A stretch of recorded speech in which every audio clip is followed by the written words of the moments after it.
Hello students, welcome to Brilliant Minds. आज हम करेंगे एक्सरसाइज 6C क्वेश्चन नंबर 8 से स्टार्ट। लास्ट वीडियोस में हमने 1 to 7 क्वेश्चंस कंप्लीट कर लिए हैं, जो जाके आपको चैनल पे अवेलेबल हो जाएंगे। पूरी प्लेलिस्ट है, वहाँ से जाके चेक कर सकते हैं सारे क्वेश्चंस। अब हम स्टार्ट करते हैं क्वेश्चन नंबर 8। सबसे पहले क्वेश्चन नंबर 8 में क्या है, जैसे हमने लास्ट क्वेश्चन किया था क्वेश्चन नंबर 7, हमें वहाँ पर गिवन था triangles, isosceles triangle, equilateral triangle, और हमने देखा था वो सारे उसके सबसेट जो प्रॉपर सेट है कि नहीं। वैसे हमें सेम इस क्वेश्चन में करना है। क्वेश्चन जो ए है, हमें ए सेट है क्वाड्रिलेटर्स का। क्वाड्रिलेटर क्या होता है? 4 sided figure. Rectangle, square, rhombus सारे 4 साइडेड फिगर हैं। बट अब क्वाड्रिलेटर्स के अंदर ही सारे आ जाते हैं। रेक्टेंगल्स भी उनके अंदर ही आएंगे, स्क्वायर भी एंड रोम्बसेस भी। देन अब हमें जो स्टेटमेंट नीचे दी है, हमें बताना है कि क्या वो सारी स्टेटमेंट्स ट्रू है कि false. First, B is a proper subset of C. अब हमें बताना है कि ये उसका प्रॉपर सबसेट है कि नहीं। अब यहाँ पे क्या है, बी है रेक्टेंगल्स एंड सी है स्क्वायर। क्या कभी कोई रेक्टेंगल स्क्वायर हो सकती है? नो, बट हम स्क्वायर को रेक्टेंगल बोल सकते हैं। हाउ? देखिए, रेक्टेंगल की प्रॉपर्टीज़ क्या होती हैं कि इसकी ऑपोजिट साइड सेम होती हैं। बट स्क्वायर की क्या प्रॉपर्टी होती है कि स्क्वायर की ऑल साइड सेम होती हैं और ऑपोजिट तो ऑब्वियसली सेम होती हैं। तो इसकी ऑपोजिट भी सेम होती है, इसलिए इसको रेक्टेंगल बोल सकते हैं, बट रेक्टेंगल को स्क्वायर नहीं बोल सकते। तो बी तो है रेक्टेंगल, तो रेक्टेंगल सी का सबसेट प्रॉपर सबसेट नहीं है। तो यहाँ हम क्या बोल देंगे, ये स्टेटमेंट क्या है? फॉल्स। और हम क्या लिख देंगे? Rectangle is not a square. Second part में क्या है, D is proper subset of B. तो हमें देखना है डी क्या है? रोम्बस। क्या हम रोम्बस को क्या बोल सकते हैं? रेक्टेंगल बोल सकते हैं? नो, रोम्बस कभी भी रेक्टेंगल नहीं होता। रोम्बस के क्या होते हैं? साइड सेम होती हैं, बट 90 डिग्री के एंगल्स नहीं बनते। बट रेक्टेंगल में जो एंगल्स है वो क्या बनते हैं? 90 डिग्री के। और जो रोम्बस होता है उसमें 90 डिग्री के एंगल यहाँ पे नहीं बनते हैं। हमारे रोम्बस ऐसे फॉर्म होता है और ये कोई भी एंगल 90 डिग्री का नहीं होता। So rhombus is not a rectangle. तो डी बी का एक सबसेट नहीं है, वो रोम्बस इस सेट में से नहीं आ सकता। देन अब क्या है हमारा third part, C is a subset of B. पहले इसको देख लेते हैं। सी क्या है? स्क्वायर। स्क्वायर क्या बी का सबसेट है? यस, हम रेक्टेंगल्स को स्क्वायर बोल सकते हैं। B is subset of A. Yes, rectangle सारे क्वाड्रिलेटर्स के अंडर ही आते हैं। इट मीन्स स्क्वायर रेक्टेंगल्स के बीच में से आ सकता है और rectangle quadrilateral. Every square is a rectangle and every rectangle is a quadrilateral. आप ये रीजन साथ में दे देंगे। Then D is proper subset of A. D क्या है आपके पास? देखिए, रोम्बस, और ए क्या है? क्वाड्रिलेटर। क्या रोम्बस एक क्वाड्रिलेटर है? Yes, rhombus is one of the quadrilateral. Then ये क्या होता है? Super subset. तो ये सुपर सेट है। B is super set of C. क्या बी सी का सुपर सेट है? विच मीन्स कि बी में से सी की वैल्यूज आ रही हैं, ये देखना है। बी क्या है? रेक्टेंगल एंड सी क्या है? स्क्वायर। यस, रेक्टेंगल्स में स्क्वायर्स आ सकते हैं। Square is also a rectangle, so हम लिख सकते हैं yes, B is super set of C. Again next में क्या है? ए एक सुपर सेट है B and B super set of D. अब हमने ये देखना है, ए सुपर सेट है बी का। यस, यहाँ पे ठीक था, ए बी का सुपर सेट है क्योंकि quadrilateral rectangle is also quadrilateral. But यहाँ पे क्या है? बी और डी रोम्बस क्वाड्रिलेटर रेक्टेंगल्स नहीं होते, तो rhombus is not a quadrilateral. इसलिए ये पूरी स्टेटमेंट क्या होगी हमारी? फॉल्स। रोम्बस रेक्टेंगल्स नहीं होते। रोम्बस क्वाड्रिलेटर होते हैं बट रोम्बस रेक्टेंगल्स नहीं होते, क्योंकि रोम्बस में 90 डिग्री के एंगल्स नहीं बनते हैं और रेक्टेंगल में यहाँ पर 90 डिग्री के एंगल्स बनते हैं।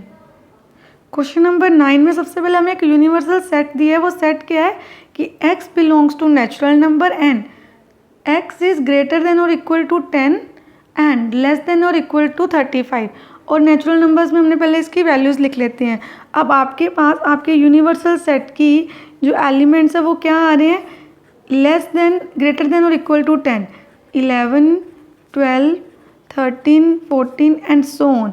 कहाँ तक जाएगा ये? 35 तक, because less than and equal to 35 तक सारे आ जाएंगे हमारे पास number.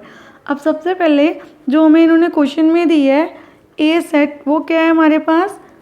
x belongs to natural number and x is less than और इक्वल टू 16। पहले हम लिखेंगे किसकी क्या वैल्यूज़ आएंगी। x less than equal to 16 क्या होगा? अब हमें देखनी कहाँ से होती है? यूनिवर्सल सेट में से वैल्यूज़ देखनी होती हैं। तो सबसे पहले क्या है? 10, 11, 12, 13, 14, 15 एंड 16, क्योंकि इक्वल टू भी है यहाँ पे, लेस देन और इक्वल टू 16, 16 तक हो सकते हैं। देन हमने लिख दिया। अब हमें क्या करना है, बी। हमने बी लिख लिया। बी क्या था हमारे पास, x इज़ ग्रेटर देन 29, 29 से ज़्यादा नंबर कौन से होंगे बड़े, 31, 30 से लेके 35 तक, वो हमने सारे लिख दिए। अब क्वेश्चन में हमें फाइंड क्या करना है, फर्स्ट जो स्टेटमेंट है फाइंड की, वो है हमें फाइंड करना है ए डैश। ए डैश को हम क्या बोलते हैं, कॉम्प्लीमेंट भी बोलते हैं, complement of set A. It means universal set की सारी वैल्यूज़ में जो वैल्यूज़ आपकी सेट ए में आएंगी उनके अलावा जितनी वैल्यूज़ बचती हैं, फॉर एग्जांपल 17 से लेके 35 तक, वो सारी आपकी वैल्यू किसकी होगी, आपके सेट ए डैश की। ए डैश मीन्स कॉम्प्लीमेंट ऑफ ए भी बोलते हैं, हमने ऑलरेडी समझ लिया क्या मतलब है इसका, कि यूनिवर्सल सेट में जो सेट ए में आई है उन सबको छोड़ के बाकी की। अब 17 से स्टार्ट कर देंगे, 17, 18, 19, 20, 21 and so on till 35। Then अब हमें सेकंड क्वेश्चन क्या फाइंड करना है, कॉम्प्लीमेंट ऑफ बी, जिसको हम बी डैश भी बोलते हैं, इसको बोलते हैं बी डैश और complement of B. It means जो वैल्यूज़ बी की हैं उनको छोड़ के सारी वैल्यूज़। अब यहाँ 10 से स्टार्ट होगा, क्योंकि 10 से यहाँ पे कोई वैल्यू नहीं, 10, 11, 12 एंड सो ऑन कहाँ तक आएंगी, देखिए 30 ऑनवर्ड्स नहीं आएंगी, उसके पहले पहले वाली सारी वैल्यूज़ आ जाएंगी। मीन्स हमारे पास यहाँ पे वैल्यूज़ आ जाएंगी 29 तक। ये हो गया हमारा B dash. Now very important thing कि अगर हमें इसी को सेट बिल्डर फॉर्म में भी लिखना है तो कैसे लिखेंगे, यहाँ पे देखिए हमारी वैल्यूज़ क्या, यूनिवर्स सेट के अकॉर्डिंग 17 से लेके 35 तक। इट मीन्स x क्या है, ग्रेटर देन और equal to 17 and less than और इक्वल टू 35। और यहाँ पे क्या है, हमारा जो x है वो लेस देन और इक्वल टू 29, 29 से कम सारी वैल्यूज़, 29 को भी इंक्लूड करना है, इसलिए मैंने इक्वल टू भी डाला है। ये हो गई इनकी सेट बिल्डर फॉर्म भी। अब हम करते हैं question number 10। Question number 10, given universal set, हमें एक यूनिवर्सल सेट दी है। अब उस सेट के एलिमेंट्स क्या आएंगे, अगर हम ये यूनिवर्सल सेट फाइंड करें, x इज ग्रेटर देन -6, तो -5, -4, -3, -2, -1, 0, 1, 2, 3, 4, 5 and 6, because it is less than और इक्वल टू 6, तो 6 तक सारे एलिमेंट्स आएंगे हमारी सारी वैल्यूज़। देन नेक्स्ट क्वेश्चन उन्होंने हमें क्या कहा है, हमारी नेक्स्ट वैल्यू है यहाँ पे जो n की है, दैट इज़ n हमें दिया हुआ है, n is a non negative number. Then अब इसमें से नॉन नेगेटिव नंबर कौन से हैं वो लिख देते हैं हम। हमारे नॉन नेगेटिव नंबर्स हैं 0, 1, 2, 3, 4, 5 and 6।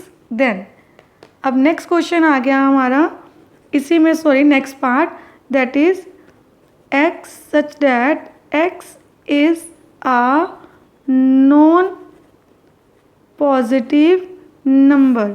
Non positive number means सारे नेगेटिव नंबर्स आएंगे।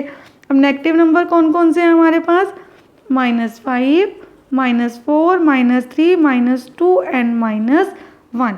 ये हमने सारा लिख लिया। अब हमें करना है क्वेश्चन स्टार्ट। हमारा फर्स्ट पार्ट है जो हमें फाइंड करना है, that is n dash. n dash means complement of n, जो n में आ रहे हैं उनको छोड़ के यूनिवर्सल सेट में से बाकी सारे लिख देंगे। अब यूनिवर्सल सेट में इनको छोड़ के क्या नंबर्स बचते हैं, -5, -4, -3, -2 एंड -1। ऐसे ही सेकंड क्या है हमारे पास है second p dash means complement of p, तो उसमें भी क्या करेंगे, p के एलिमेंट्स को छोड़ के बाकी सारे लिख देंगे 0, 1। और हमें नंबर्स क्या लेने हैं यहाँ पे हमें क्या करना था, p में नॉन पॉजिटिव है तो 0 भी आएगा, क्योंकि 0 ना तो नेगेटिव में आता है ना ही पॉजिटिव में आता है, तो हमें 0 पे लिख दिया। अब यहाँ पे जब हमने n डैश करना था वो क्या थे हमारे, n में हमें क्या फाइंड करना था, n dash means non negative numbers थे सारे। यहाँ पे जितने भी नंबर्स आए इनको छोड़ के हमने बाकी के सारे नंबर्स लिख दिए। अब आप यहाँ पे देखिए जब p नंबर था उसमें 0 ऑलरेडी काउंट था, तो 0 हम यहाँ पे नहीं लिखेंगे, 1 से लिखेंगे हम। 1, 2, 3, 4, 5 एंड 6 सारे लिखेंगे हम यहाँ पे पॉजिटिव नंबर्स। क्वेश्चन 11 में हमें क्या दिया है कि m क्या है, letter of word real and n है लेटर ऑफ वर्ड लेयर। अब हमें क्या करना है, अब यहाँ पे हमने n के भी एलिमेंट्स लिख दिए हैं, m और n दोनों के एलिमेंट्स लिख दिए। सबसे पहले फर्स्ट पार्ट पूछा है हमसे क्या m सबसेट है n का? सबसेट होने के लिए क्या चाहिए होता है कि उसके सारे एलिमेंट, जैसे अगर m n का सबसेट हो तो जो n में आ रहा है, जैसे l भी हो सकता था एक सबसेट, a भी, और पूरे का पूरा n अपने आप भी मतलब एक सबसेट है अपना। तो इट मीन्स m की वैल्यूज़ देखो, m में क्या है r, इसमें भी है a e e और l l। इट मीन्स वो सारे एलिमेंट जो n में है वो m में भी है। इट मीन्स m n का सबसेट है। तो इसका आंसर क्या आ जाएगा? यस, ये उसका सबसेट है। Then n is a subset of m is true. अब हमें बताना ये ट्रू है स्टेटमेंट इनकी कि नहीं। n भी m का सबसेट है क्योंकि n में वो सारे एलिमेंट्स आ रहे हैं जो m में आ रहे हैं, तो इसको भी हम क्या लिख देंगे? यस। अब देन हमें लास्ट पूछा है क्या m इक्वल टू c के है इक्वल? यहाँ पे c नहीं n होना चाहिए क्योंकि n है हमारा दूसरा set. m equal to n is true और नॉट। देखिए अब m और n दोनों जो हमारे सेट्स हैं दोनों में 4 एलिमेंट्स हैं, तो दोनों इक्वलेंट हैं, दोनों में 4 एलिमेंट्स हैं, एंड दोनों के सारे एलिमेंट सेम भी हैं, तो ये इक्वल भी हैं। तो हम बोल देंगे यस, ये दोनों सेट क्या हैं? Equal set. तो ये स्टेटमेंट भी इनकी ट्रू है, हम यहाँ पे भी लिख देंगे यस। अब हमने अपनी एक्सरसाइज 6 कंप्लीट कर ली है, सारे क्वेश्चंस आज कंप्लीट हो गए हैं, 11 क्वेश्चंस। अब हम नेक्स्ट वीडियो में करेंगे नेक्स्ट एक्सरसाइज स्टार्ट। अगर आपको वीडियो अच्छी लगी है तो please like share and subscribe my channel and press the bell icon, जिससे आपके पास न्यू वीडियोज़ की भी नोटिफिकेशन आती रहे। मिलते हैं नेक्स्ट वीडियो में। Thank you for watching.